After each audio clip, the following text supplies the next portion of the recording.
ঘোষণার পর উত্তরবঙ্গ দিয়ে নির্বাচনী প্রচার শুরু করবেন প্রধানমন্ত্রী নরেন্দ্র মোদী। আজ কোচবিহারের রাসমেলার ময়দানে কি বার্তা দিতে চলেছেন প্রধানমন্ত্রী? কাল বঙ্গ বিজেপির সঙ্গে ভার্চুয়ালি কথা বলবেন। কর্মীদের ভোকাল টনিক দেওয়ার কৌশল বিজেপির। আজ প্রধানমন্ত্রীর সভা রয়েছে এবং ভোট ঘোষণার পর উত্তরবঙ্গ দিয়ে নির্বাচনী প্রচার শুরু। আরো বিস্তারিত জানি, সঙ্গে রয়েছেন প্রতিনিধি মৌমিতা চক্রবর্তী। মৌমিতা, কোচবিহার আজকে নরেন্দ্র মোদী প্রধানমন্ত্রী তার সভা রয়েছে এবং যেমনটা আগে থেকেই কর্মসূচি নির্ধারিত ছিল, দক্ষিণবঙ্গের একাধিক জোনে তিনি বৈঠক করেছেন, উত্তরবঙ্গেও তিনি করেছেন।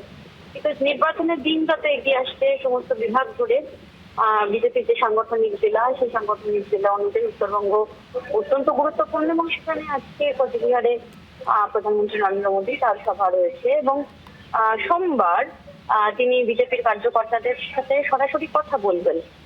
একদিকে কোচবিহার যখন বিজেপির কাছে এমনিতেও গুরুত্বপূর্ণ, তারা পাখির চোখ করে সেখানে লড়াই করছেন, সেই জায়গায় দাঁড়িয়ে কোচবিহারে আজকের এই জনসভার মঞ্চ থেকে প্রধানমন্ত্রী কি বার্তা দেয় অবশ্যই তো নজর থাকবে।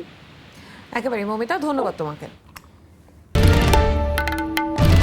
বাংলার আওয়াজ, বাঙালির আবেগ, জি 24 ঘন্টা।